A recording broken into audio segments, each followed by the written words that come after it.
Y'all, I'm low-key so glad this tribe swap came right on time because now it feels like a brand new game. With everybody now mixed up together, I feel like it's really hard to predict what's going to happen now, but I'm sure going to try. Before we talk about this dramatic tribe swap, please make sure you hit that subscribe button below just so you can stay tuned as we continue through with this season. Now, let's get started.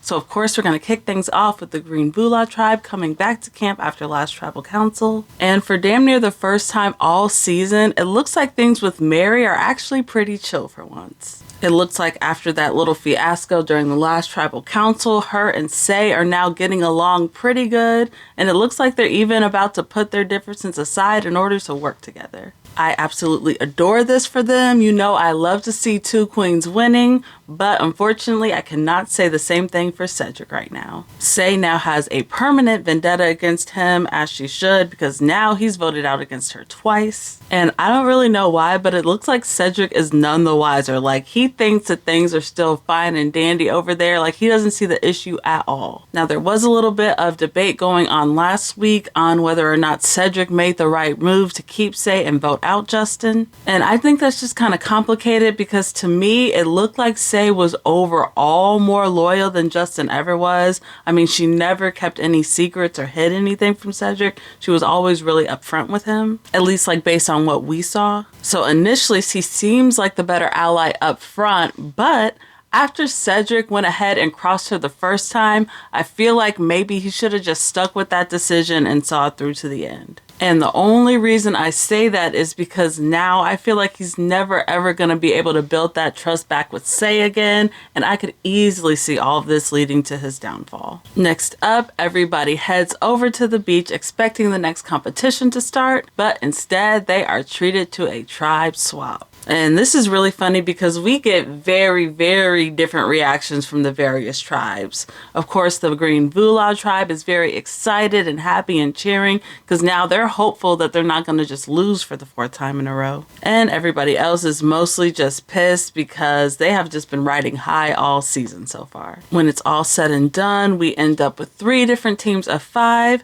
So let's take a moment to talk about where they all stand now. First, we have the new Purple tribe, which now consists of Charity, David, Eva, Star, and Mary. Now, Mary is the only solo person on this team, meaning she doesn't have any tribe mates on there with her, which normally that could be bad news. But I have a feeling Mary might be good because as we see, Eva is out there immediately showing her ass. Before they've had a chance to go to a competition or even lose or anything, Eva is immediately throwing Star under the bus, saying that she should be the next one to go. This was just crazy to me. I feel like it was way too early, especially since they haven't even lost yet. And my fear about this whole thing is that it's just going to flip around on Eva and make her look shady. So I don't really know what's going to happen. Right now, things still aren't looking the best for Star, but since Star is still on her original beach, I'm hoping that there's still a chance that she's able to finalize and complete her idol, because right now she doesn't even have a vote. Eva also kind of sort of comes across as like a pick-me type girly here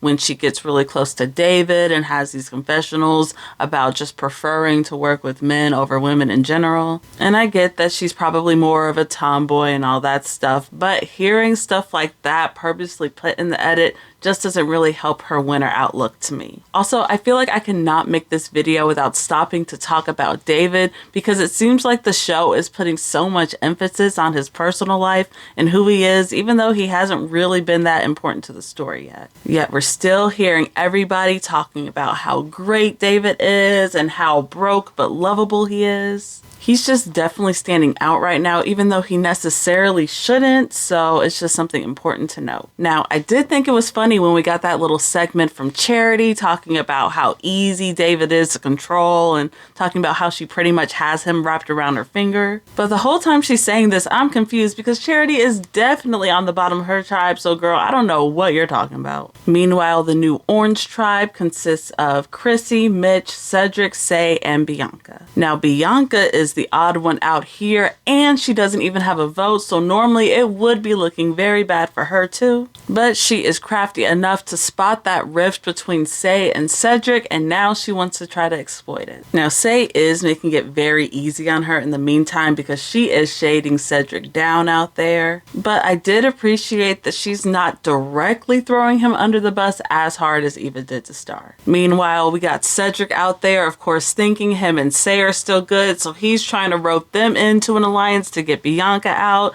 It's all crazy, and I feel like this is the new hot mess tribe. It's hard to predict where this weird group is going to go next, but if I had to make a prediction right now, I would go ahead and say that either Sei or Bianca would be leaving next, just based on what we've seen, unfortunately. Hopefully that's not true, but we're gonna see. And finally, we have the Green Tribe, which consists of Joe, Shauhin, Thomas, Kamilla, and Kyle. Now this one is a really interesting group because somehow, someway, we were able to get the entire California Girls Alliance, aka all the Loggymen, together in one group. So clearly, just off rip, it's obvious that Kyle and Kamilla are outnumbered here, but of course they have a few tricks up their sleeves, being an idol and an extra vote. On top of all of this, they are doing an absolutely fantastic job of acting like they're not together, even though of course we all know that they're each other's number ones. And that's great because it's just giving them a little bit more leeway to make things shake later on. Now things do get a little messy with this group when we hear Kamilla low-key subtly drop hints that Thomas is a liar, which, let's be honest, of course he is. Earlier in the season, Thomas had lied to his entire tribe about what happened during his secret journey. And we see that Kamilla used her time on the bench during the last episode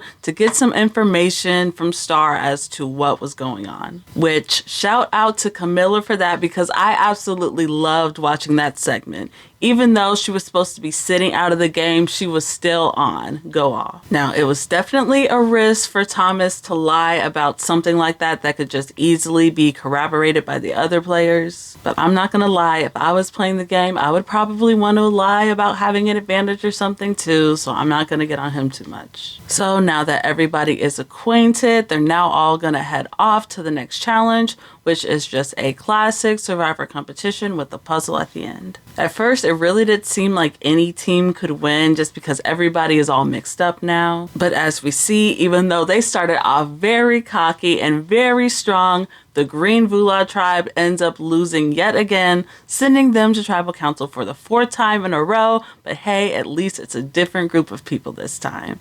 At this point, I'm just convinced that the entire camp itself must be cursed. I don't know. So back at the Green Camp, of course, right now the California girls all feel very comfortable because they know that they have the numbers.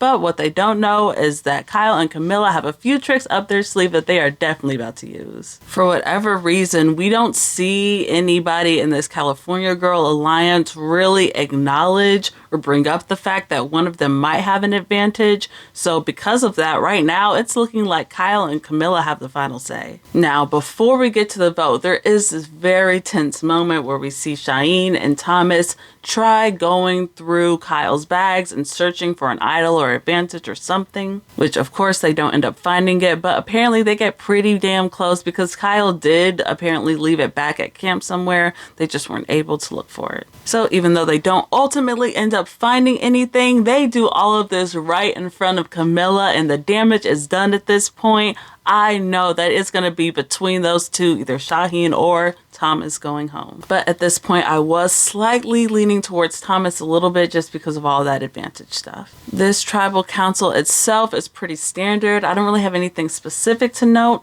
but I do once again want to give a shout out to Kyle and Kamilla here because they are playing this thing up and acting all the way up until the bitter end. I mean, they both ate this episode up and left no crumbs. I'm not even gonna lie. We eventually get to the votes and Kyle goes up to play his idol at the perfect time, of course. And in the end, it is revealed that they ultimately choose to vote Thomas out. Damn. And you know what? I was really starting to get into the idea of him being our villain of the season too. They were really setting him up good for that, but he didn't even get a chance to do anything villainous. So with episode 4 all said and done, I could say that David, Bianca, and Kamilla all stood out to me in this one the most. Bianca is getting the perfect under the radar yet still savvy edit, even though it does look like she could be in trouble soon. David is getting this emotional, personal backstory, fan favorite type of edit. And Kamilla is just getting this whole mastermind that you don't see coming type of edit. So going forward in the next episode, I'm really going to be keeping my eye on those three the most. On the other hand, I'm now a little bit less hopeful about players like Chrissy, Eva, and Cedrek. Their edits seem to be just going a little bit downhill now, or just invisible altogether. But of course, I want to know what you all think. What did you think of this episode, and who's now starting to stand out to you the most? Let me know in the comments below. Overall, I thought this episode was pretty good, and I love that we have a good idea about where pretty much everybody stands on their new tribes now. It's definitely not as dynamic as that last episode with that crazy tribal, but I'm still excited to see what's going to happen with these folks next. Of course, I'll be back here next week to cover the next episode with you all, but until then, bye!